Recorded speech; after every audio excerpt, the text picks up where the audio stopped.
Hi, this is Stephanie Miller from The Stephanie Miller Show. Please enjoy this exclusive clip from my show on Political Voices Network. So we were talking with Glenn Kirschner earlier about the Supreme Court rulings last week. So give us your take on what the debacle was that had happened. Searching for words here. Debacle, that's an early one. I'll go maybe with just a total onslaught of rulings made arguments that had lost before in the court prevail. Was just many of them would only have been like wet dreams at Federalist Society conferences 15-20 years ago, including literally the student loan case. Right. The so-called major questions doctrine was really hatched up in the bake shop of the Federalist Society, many moons ago. But this is just, several Grand Slam home runs for them. We get now, I'm seeing in the papers these articles, you see them every year. Oh, but half the cases were unanimous, or look at these odd lineups. That really is specious. Every year it's like that, of course. The court chooses its own cases, Right. and many are just to clean up things in the lower courts. But this term absolutely will be, absolutely should be, absolutely must be remembered for these huge landmark cases. And in each of them, it's not even even Roberts. It's plainly a 6-3 court. Maybe you want to say 5 7/8 court. A very lockstep, most conservative court, maybe ever. The overrulings this term of and it's interesting they wouldn't pull the trigger on saying they overruled all the affirmative action cases, but they did. And I would say likewise for the discrimination pieces, and last year. I'll just say this year in affirmative action, last year in abortion, the two biggest overrulings since Brown versus Board of Education in 1954, a very important and progressive precedent. I could be wrong. I don't think these cases will wear well. I think the affirmative action case won't stop consideration of race, and I think that eventually the abortion jurisprudence won't stand. But the number one thing to note is don't be fooled. A total onslaught of a super conservative term that has conservatives dancing in the streets. Now, Absolutely. Everything I read in the majority opinions last week told me that they were teeing up to overturn Obergefell. Yeah. What do you think of that? Well, they sure have the building blocks there. They had the building blocks with Roe. It's, up to them. It's kind of interesting. The cause of gays and lesbians has sort of gained acceptance in polite company, including Republican Country Club company. Right. Thomas, of course, is spoiling for it and has made it clear that he thinks it's wrong, and that could bring a couple people along.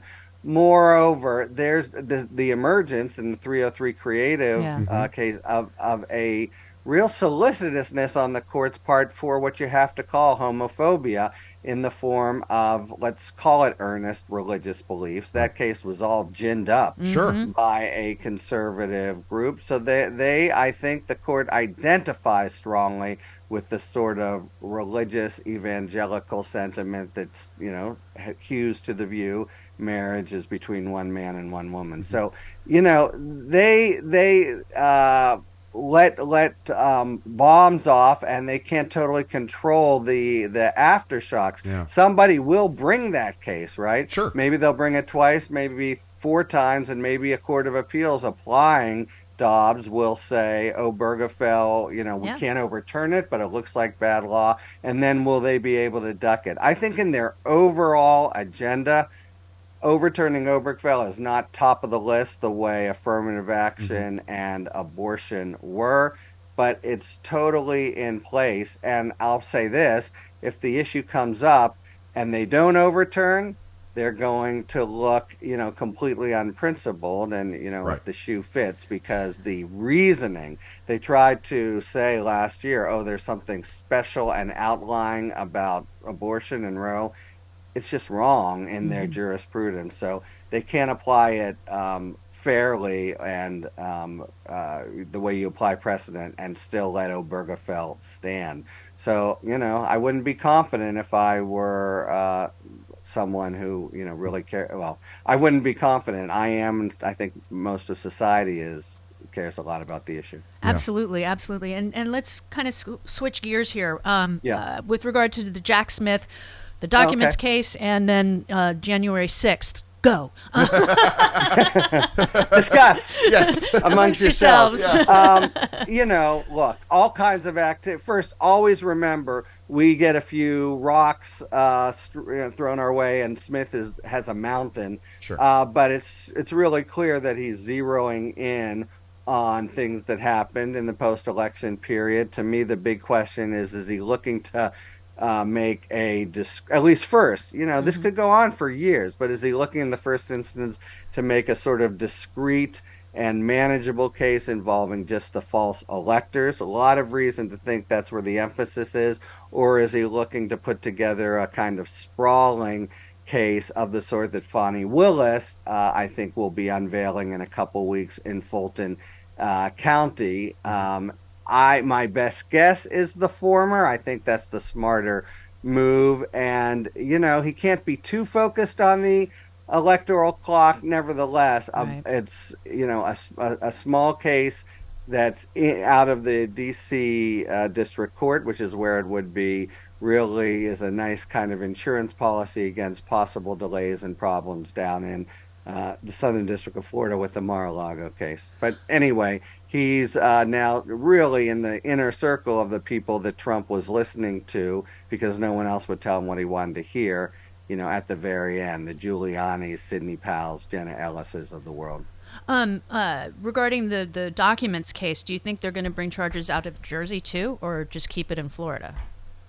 Well, I think if they were we probably would have seen it. It's really interesting to me that the indictment showcased two things that happened there, and they were both dissemination, which is a step up from what they've charged. That's the really, most serious kind of thing under the Espionage Act. It felt to me from reading them that it's enough to be guilty just to show the information. Right. You don't have to turn it over. Nevertheless, it seemed like he was, in the one, maybe he was just bullshitting and waving stuff around.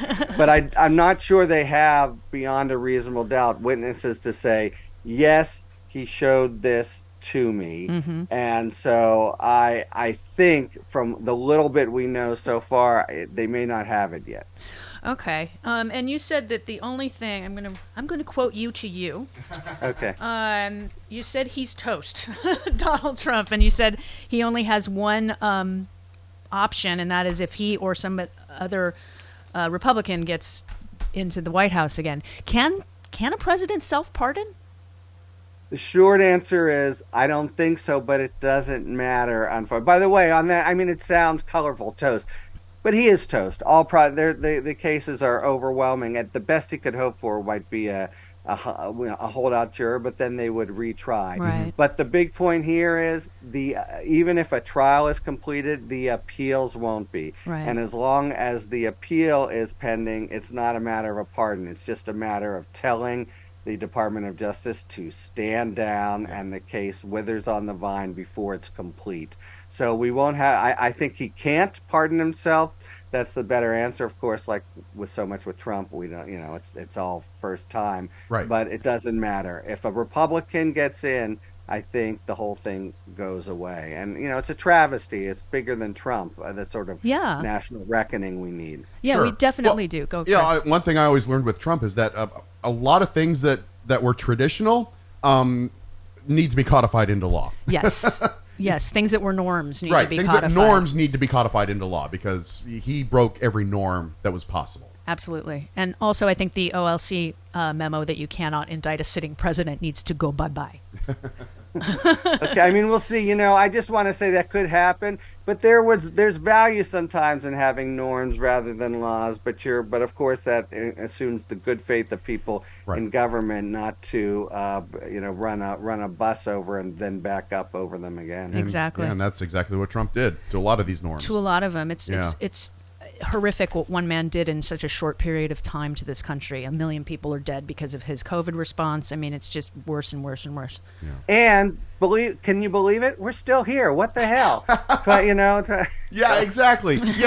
Yeah, the Republic held. So that's So far. That's saying something. So far, so good. And with what was it, the Louisiana case with brain fart? Yeah, total injunction. Don't Yes. talk to social media companies. Yeah. Yeah.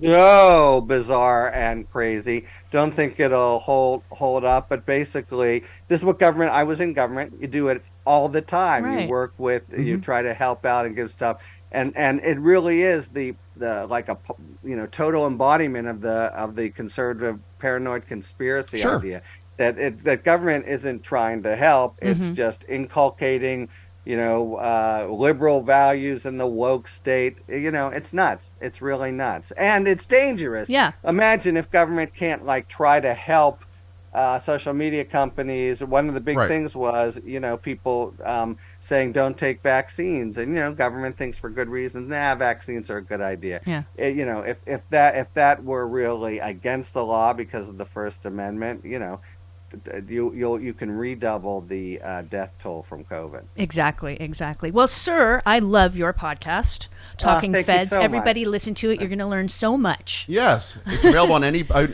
all of your favorite podcast apps. And I always try to do the 5 words or fewer, and it's very difficult sometimes. And you have an amazing We're call. taping in just a little bit with 3 great people: Sadie Gurman, Lisa Rubin, and Laura Jarrett. Oh, So wonderful. we're psyched. And you also have a great column in the LA Times, the legal affairs column. So Beautiful. Thanks very much. That's Thank fun you so too. much for coming in today. I really, really appreciate yeah, that. thank you, Harry. Have a Thanks wonderful, for having wonderful me. weekend. Okay.